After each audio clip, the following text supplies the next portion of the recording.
کل نفس ذائقۃ الموت. اب یہ آئی نا اصل دھمکی. ہر شخص نے موت کا مزہ چکھنا ہے. یہ جتنی ان کی عیاشیاں اور بدماشیاں یہ دنیا تک ہے. موت تو ان کو آنی ہے. وَإِنَّمَا تُوَفَّوْنَ أُجُورَكُمْ يَوْمَ الْقِيَامَةِ. اور بے شک اللہ تعالیٰ تمہیں پوری مزدوری اور اجر دے گا قیامت والے دن. نیک بندوں کو نیک اعمال کا اجر, برائی کرنے والوں کو برائی کی سزا. فَمَنْ زُحْزِحَ عَنِ النَّارِ وَأُدْخِلَ الْجَنَّةَ. تو جو کوئی بچا لیا گیا آگ سے اور جنت تک پہنچنے میں کامیاب ہو گیا, فقد فاز, تو بے شک وہی اصل کامیاب ہوا. یہ ہے اصل سکسیس کہ قیامت والے دن اللہ تعالیٰ کے غضب کے مقام جہنم سے بچ کر اللہ کی رحمت کے مقام جنت تک پہنچنے میں انسان کامیاب ہو جائے, اور وہ انبیاء کرام علیہ السلام کے طریقے پر چلنے میں. وَمَا الْحَيَاةُ الدُّنْيَا إِلَّا مَتَاعُ الْغُرُورِ. اور دنیا کی زندگی تو نہیں ہے مگر دھوکے کا سامان. یہ دنیا کی زندگی انسان کو پتہ بھی نہیں چلتا کتنی تیزی کے ساتھ وقت گزرتا چلا جاتا ہے. میں ابھی دیکھتا ہوں کہ بالکل کل کی بات لگتی ہے کہ ہم لوگ اسکول جایا کرتے تھے اور جن لوگوں کو ہم دیکھتے تھے ان کی داڑیاں کالی تھی اس وقت, سر کے بال کالے تھے, اب بالکل سفید ہو چکے ہیں. اور کچھ عرصے کی بات ہے اگر ہم لوگ زندہ رہے تو ہمارے ساتھ بھی یہ معاملہ ہونے والا ہے. تو واقعی یہ بہت بڑا دھوکہ ہے اور ٹائم کے گزرنے کا پتہ بھی نہیں چلتا. الوژن ہے, پلک جھپکنے میں ٹائم گزر جاتا ہے اور انسان یہ سمجھتا ہے ابھی بہت وقت پڑا ہوا ہے, بہت وقت پڑا ہوا ہے, میں بس یہ معاملہ اپنے بچیوں کے ہاتھ پیلے کر دوں پھر میں انشاءاللہ داڑھی رکھ لوں گا, میرا یہ معاملہ حل ہو جائے تو انشاءاللہ تعالیٰ پھر میں نمازیں شروع کر دوں گا, پھر مسجد میں بیٹھا رہوں گا, بس میرے یہ معاملے حل ہو جائے تو مسجد میں اذان بھی میں دوں گا, جب مجھے گھر والے نکال دیں گے تو پھر مسجد میں جا کے بیٹھا کروں گا. اپنا گولڈن پیریڈ اللہ تعالیٰ کو دینا ہے. لن تنالوا البر حتى تنفقوا مما تحبون. تم نیکی کے اعلیٰ ترین درجے کو پہنچ ہی نہیں سکتے جب تک کہ اپنی پسندیدہ چیز اللہ کو نہیں دو گے. سب سے پسندیدہ چیز انسان کی جوانی ہے. جوانی تو لگا دی دنیا داری میں, پیٹرول ڈالر کمانے کے لیے ملک بھی چھوڑ کر اور ماں باپ کو گلے سڑنے کے لیے اپنے ملک کے اندر چھوڑ کے دوسرے ملک میں چلے گئے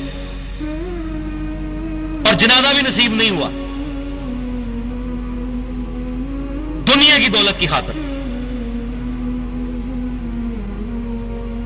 باہر جا کر کمائی کرنا کوئی حرام نہیں ہے, لیکن آج کل یہ جو وبا چل گئی ہے, جو یہاں پر اسٹیبلش بھی ہے, جن کی 2 وقت کی روٹی بھی صحیح طریقے سے پوری ہو رہی ہے, اس کے باوجود وہ باہر جانے کے لیے ایفرٹ کرتے ہیں.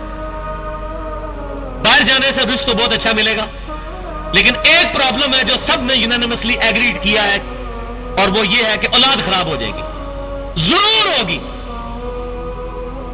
اسی لیے سمجھدار لوگ جب تھوڑی سی اولاد بڑی ہونے لگتی ہے فوراً واپس آ جاتے ہیں. وہاں سکولنگ سسٹم, وہاں کا قانون ہی ایسا ہے. استاد جو ہے وہ شاگرد کو نہیں مار سکتا, ماں باپ اولاد کو نہیں مار سکتے.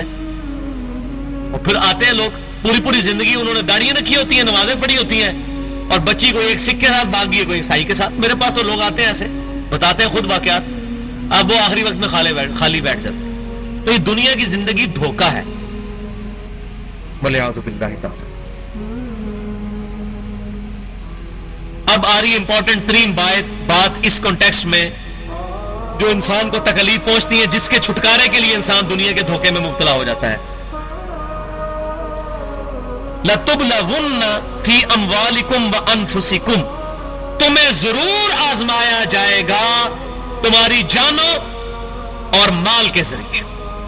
یہی آیت بڑی ایلیبوریشن کی فارم میں سورۃ البقرہ میں آئی تھی.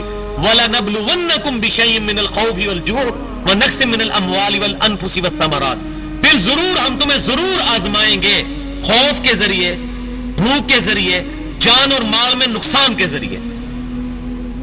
جس کو میں اکثر کہتا ہوں, تو میرے ڈاکٹر اسرار صاحب استاد فرمایا کرتے تھے, اللہ تعالیٰ ان کی غلطیاں معاف کرے, ان کو نیک کاموں کا اجر عطا فرمائے. وہ بولا کرتے تھے کہ اللہ نے یہ آزمانا ہے کہ کون دودھ پینے والا مجنوں ہے اور کون صحیح مجنوں ہے. اللہ تعالیٰ نے ضرور آزمانا ہے. آزمائے بغیر جنت نہیں ملنے کی, آزمائش شرط ہے. انبیاء کرام کو بھی گزرنا پڑا ہے علیہ السلام آزمائش سے. ہم کہتے ہیں میں کوئی تکلیف ہی نہ آئے, تو اللہ تعالیٰ فرما رہا ہے یہ تو دماغ سے نکال دو کہ تکلیف تو آنی ہے. یہ نہ رکھو گے جی جناب وہ 2 وقت کی روٹی نہیں پوری ہوتی جی، یہ مسئلہ ہوگا جی، فلاں مسئلہ. جن کے پاس ہے ان کی بھی روٹی نہیں پوری ہوتی. پاکستان میں کتنے امیر لوگ ایسے ہیں جن کی ایک ایک دن کی کمائی جو ہے وہ لاکھوں روپے ہے، لیکن وہ 24 گھنٹے میں 2 ٹوسٹ کھا سکتے ہیں، صرف بریانی نہیں کھا سکتے، وہ چکن روسٹ نہیں کھا سکتے، قورمہ نہیں کھا سکتے، نوٹ بھی نہیں کھا سکتے. تو آزمائش تو ان میں بھی آئی ہوئی ہے، پیسہ ہو کے بھی آزمائش ہے. جب بچہ گھر میں ایسا کوئی بیمار ہے کہ سارا پیسہ اس بچے کے علاج پہ لگ رہا ہے. اس طرح کے بہت کیسز ہیں. تو اللہ تعالیٰ ہمارے ضرور ہم تمہیں آزمائیں گے مال اور جان کے نقصان سے.